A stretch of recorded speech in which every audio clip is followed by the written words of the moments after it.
What's up, guys? Hi, and welcome to Uncle Scott's Kitchen. Today we're going to take a look at this guy. This is a French-made Staub Enameled cast iron oval gratin pan. Been really looking forward to getting this thing in. We're going to go through its stats and features today. Then we're going to do a bunch of cooking. Going to make some real deal mac and cheese. We are going to compare and contrast some of the big time chefs and cooks. Gratin advice, Julia Child versus Jacques Pepin. Love them both. We'll see if we like one of their methods better than the other.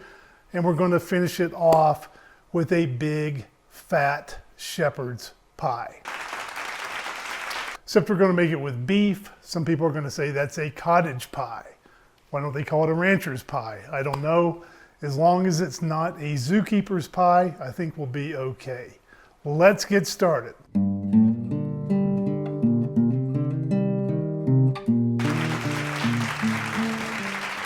Okay, right off the bat, I have to give Staub credit. They do a good job with presentation. It sets an expectation of quality before you even open the product up. Opening the box here for the first time, I turn the lid over and look at this. A nice French flag colored ribbon with Staub on there. Very nice presentation. And for me, it was pretty much love at first sight. Now this is enameled cast iron. Now I've got several pieces of enameled cast iron, all of them Dutch ovens, and all of them have a lighter interior. The Lodges, the Tramontinas, the Martha Stewarts, and the Le Creuset all have this lighter interior. Now this is my first piece of Staub cookware. And one of the things you notice right out of the box is that it has a matte black interior. And I had looked at these for a while online, and I was always a little bit confused about that. But since I'm new, and maybe some other people are as well, this may go without saying for some people. I'm going to say it anyway. The interior looks like bare cast iron, like you might see in a Lodge cast iron skillet. However, it is not bare cast iron. This matte black interior, it is enameled, just like the rest of the dish. So that means you don't have to worry about seasoning, you don't have to worry about rusting, you don't have to worry about cooking acidic ingredients. You can use tomatoes, vinegar, wine, what have you. There is no bare cast iron with this Staub baking dish. This is coated in enamel. Now that matte black finish, it has a little bit of a texture to it. I couldn't really tell any difference in cooking in this versus my other enamel cast irons as far as the texture of the cooking surface. Now this thing is heavy. It feels quality right off the bat. The bottom part, just the bottom part alone, weighs over 6 pounds. The lid is over 4 pounds. Put them together and you are looking at 11 pounds for this empty. I kind of judge cast iron by weight, and to me that indicates quality. I kind of wish I were judged by weight as well. Regardless, this is cast metal. It's all one piece. As such, the handles are integrated, and there are no rivets on the interior. I like that. Now this review, you may not know it, but it was kind of a long time in coming. I bought this pan several months ago. I bought it in November, and it took until almost February to arrive. Now, I don't know what's going on with the global supply chain, but 2 months for the pan to arrive in the mail. Holy cow. And I paid a little over $200 for this thing. 200 bucks for an oval gratin dish. Now, what's the difference between a $20 or so kind of Pyrex glass baking type dish and a $200 baking dish? Now for me, we're kind of cookware aficionados, fans around here. For me, a dish like this, it's kind of mundane. It kind of just sits in the back of the drawer. It's there, it's functional when I need it. A beautiful piece of high-end French cookware like this, to me, is inspirational. So when I bought this thing, I started reading books, cookbooks. I'm watching videos, I'm learning techniques, I'm making all kinds of new recipes. This dish actually inspires me to learn how to cook better. A quick word on snootiness. Snootiness. Now we're using fancy, expensive French cookware here. We're going to talk about some French chefs, some French recipes. I don't want us to get too far out into the realm of snootiness. I go back to when I was 8 or 9 years old. To me, the words au gratin sounded like all rotten. It actually killed in 3rd grade. So I used to run around saying, "Mom, I want some all rotten potatoes." So if we get a little too snooty today with some of the French stuff, let's in the back of our minds keep a little bit of silliness. And remember, we're just making some all rotten veggies. Okay, let's do some cooking. Everything we make in the video today will be a gratin. Now, what is a gratin? At a high level, a gratin is simply food cooked in a shallow dish in the oven, baked or broiled, and here's the key, with cheese and or breadcrumbs on the top. Those brown and create a little bit of a crunchy brown crust. Now, the next question here, especially as it refers to potatoes, is there a difference between scalloped potatoes and au gratin potatoes? Now here, not to get too far into the weeds, these have become a little bit jumbled, but technically, even though both dishes are typically made with milk and or cream, the au gratin will have cheese and or breadcrumbs on top, and the scalloped won't. Now it's become jumbled, and if this is your reference point from the grocery store, and you're using a packet of dried cheese and spices, not much difference there. And you will also see recipes on the internet for scalloped potatoes with cheese. Now, does that become a gratin? That's for others to debate. And thankfully today, we're going to make everything with cheese. Beloved cheese, and everything we make is going to be a gratin. First gratin we're going to make is some real deal mac and cheese. And by real deal, I mean that we're going to start with a bechamel. And we're going to add a bunch of cheese to it. Now, does that become a Mornay sauce? Not sure, but that sounds a little too snooty for mac and cheese. Now, I've been making this recipe for several years now. I got started with a recipe from Chef John over at Food Wishes. He was making his version of Thomas Jefferson's original macaroni and cheese recipe. So if you're looking for a place to get started and a good recipe to try, I'll put a link to his below the video in the description. I've kind of customized it to the way I like it. Now, one of the differences between what he does and what I'm doing here is with the baking dish as it relates to this gratin dish. He does not butter his, and I am going to butter mine. In fact, throughout this video, all the gratins, with the exception of the shepherd's pie, which has plenty of fat and grease in it already, I am buttering my gratin dish every time. Now, I like a little bit of the richness of the butter. Butter is obviously delicious, and it really does help the food release from the dish, especially when you're doing things with melted baked cheese. It seems to really help. Now, I've got my mise en place.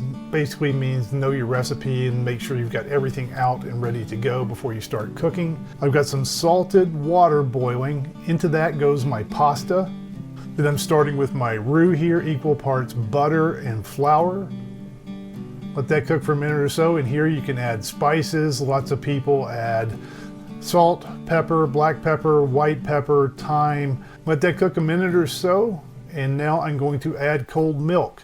Chef John in his video says to use cold milk for no lumps. This recipe calls for 3 cups of cold milk. So a little tweak and time-saving tip that I do here, I take 2 cups of that milk and put it in the microwave and go ahead and get it hot, not boiling, but hot. And I leave 1 cup of cold milk. I stir that into the roux, make sure everything is smooth, and then I add the hot milk. It saves me about 5 minutes of stirring cold milk, waiting for it to come up to a boil, and doesn't change the quality of the finished sauce at all. Once that sauce comes up to a boil, let it cook a little bit, and then I add a ton of cheese. This is shredded cheddar. Get that all incorporated. I've got my pasta drained. I combine both. Into the buttered baking dish it goes. And here, since we're making a gratin, we're going to add more cheese and some breadcrumbs with butter to the top. Into a 375-degree oven this goes, and holy cow, this is why I bought this Staub baking dish. Look at this, absolutely delicious. The mac and cheese is cooked nicely and evenly. Kind of got some crusty cheese around the edge. You can still see it bubbling. This thick cast iron is going to keep this hot, keep it warm for a while, and I really like the way it looks. It is an absolute joy. I am actually proud to take a dish like this to the table. I don't want to rag on the old Pyrex too much, but this Staub is absolutely better looking. And as we all know, if food looks better, if it's presented nicely, it actually does taste better. It's a scientific fact. So I am really proud to take a dish like this from the oven directly to the table. It looks really nice. Let's dip some out. And here's where we see that buttering the dish was important. Even though we've got a lot of melted cheese here, it releases easily and comes right out of the pan. Nothing is fused to the pan, and we are off and cooking. Next up, a little broccoli and cauliflower gratin. Starting here with a head each of cauliflower and fresh broccoli. Get those washed, and I'm going to remove the florets here. And I hate to admit it, on lots of the TV shows, they save the stalks and use those for stock. I am just throwing mine away. I will resolve to be a better person in the future. But I get those cleaned up, and here it depends on your tolerance, the tolerance of your digestive tract. I can't eat raw broccoli. I have to boil mine a little bit first. So I boil my broccoli and cauliflower for about 5 minutes. You don't want to go crazy. Up around 10 minutes, it's going to turn to mush. You don't want to do that. But if your body doesn't like raw, crunchy broccoli, you might want to boil yours a little bit first. That's what I do. So I get those boiled, let them steam a little bit, and I get those arranged nicely in my gratin dish, which I note has been buttered. Add some cheese, and I made another bechamel sauce.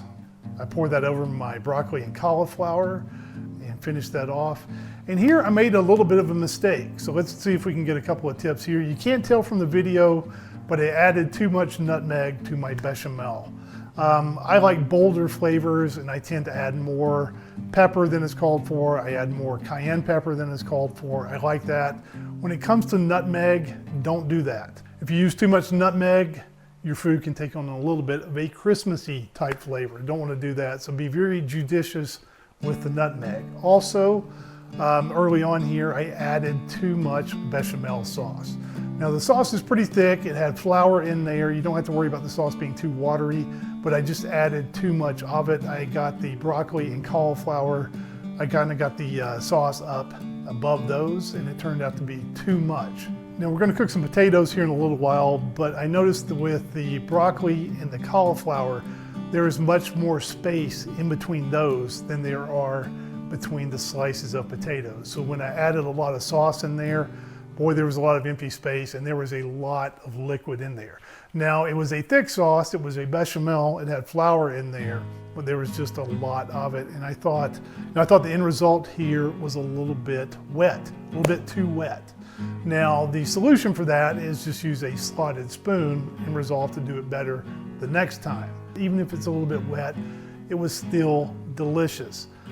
I had eaten 3 helpings, and I had the spoon out. I was going for my 4th helping, and I looked up, and my wife gave me one of these, which after you've been married about 10 years or so, you know means whatever you're about to do, don't do it. So I saved the leftovers, but the next morning I got up, reheated them, and had broccoli and cauliflower for breakfast. It was that good. Absolutely delicious, even if it was a little bit wet. Now, when I make a little mistake when I'm cooking, I'm kind of a stubborn person. I have to go back and make the dish again and fix it and get it right. So a couple days later, I made another broccoli and cauliflower gratin. This time I judiciously spooned that bechamel sauce over each individual piece and put a relatively modest amount in the bottom, put my cheese on there, put that in the oven, and it came out. And I like this one much better Now it's a little bit of a matter of personal taste. Some people like them wetter with a little bit of sauce, but I kind of like mine with a little less sauce like this. Now let's talk potatoes. And here I want to kind of compare and contrast a little bit Julia Child and Jacques Pepin and maybe a couple of other chefs you might see on YouTube or read about on some of the websites. I was reading Julia Child's cookbook, the potatoes section. Now she has a recipe for pomme dauphinoise, which is kind of what we think of traditionally as potatoes au gratin. It has the cheese, it has the milk and the cream in there. She also has a recipe for pomme savoyard, probably mispronouncing that. But in that recipe, it's a variation on the regular, and you don't use milk, you don't use cream, you use stock. And you could use chicken stock, I use beef stock, so I'm gonna start with that one. Now you can use a mandolin slicer if you want to.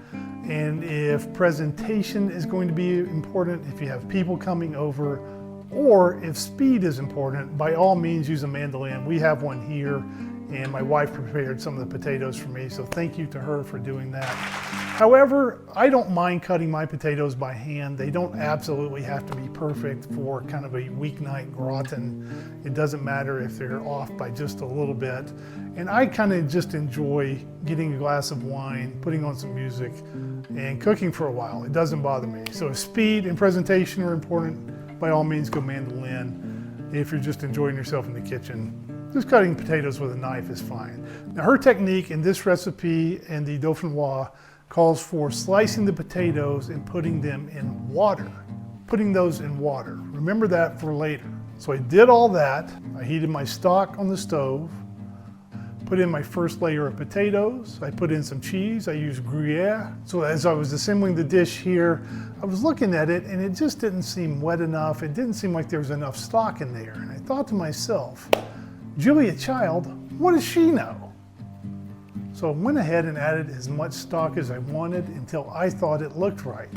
Baked those up, and guess what? They actually turned out a little bit wet. I gotta say, turns out she's pretty astute.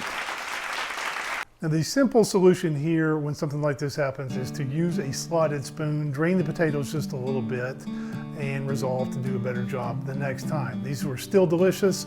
My wife and I ate the entire pan of potatoes for lunch.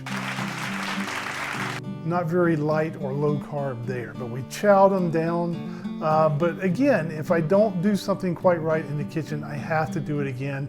This time I tried to be a little more respectful for her recipe and follow it more to the T. Made those again. We had a guest in town. We were making a couple of big ribeye steaks. Gonna have a Caesar salad, some red wine. I thought the pomme savoyard would go very well with those, so I made them again. First thing I want to point out here, 2 steaks, 2 ribeyes, $68. Good Lord. When I made them again, I stuck to the amount of liquid, actually dialed that back a little bit. Now I think soaking those sliced potatoes drew some of the starch out of there, and with no cream, no milk, no bechamel, no flour in the sauce, there's nothing really to thicken that stock up with. Now let's compare and contrast that with Chef Jacques Pepin's method. What he seems to do is to take the potatoes and not soak those. He puts those in milk, brings those up to a boil, and then puts those directly in the baking dish. There's also a variation on that where people will take the sliced potatoes, put them in the milk, put that on the stovetop, and boil those for 10 to 15 minutes or so until they are almost done. So I tried both of those techniques, very similar, and the difference here seems to be with Jacques Pepin's method, it's a little bit less risky. If you put the potatoes in milk and bring them to a boil, then transfer them very soon thereafter to the baking gratin dish, there is less of a chance of scorching the milk or ruining the potatoes on the stovetop. If you boil the potatoes for 10-15 minutes on the stovetop, you've just got to be on your game a little bit more. You got to check them, you got to stir them, make sure that milk doesn't scorch. You don't want to cook them too high. Now, if you do Jacques Pepin's method, it's going to take a little bit longer in the oven, well over an hour. If you do some of the other methods, I think it's from French Cooking Academy and several other websites, Talk about boiling the potatoes for a while. They're only going to take about 30-35 minutes in the oven. But again, you've got to be on your game and make sure they don't scorch. Now we've shown when we made hand-cut French fries in some of the other videos where I reviewed some deep fryers. If you soak those fries, you can really see the amount of starch. It's almost like a paste at the bottom of the bowl. It really pulls a lot of starch out of the potatoes.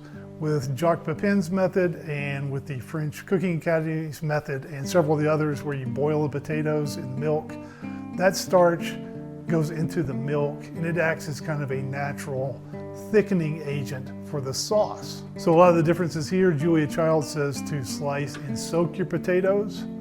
Chef Pepin said to take your potatoes and not soak them, put them in milk, bring that to a boil, and then use those in your gratin. And I liked his method. No offense to Julia Child, I liked his a little bit better. I love them both.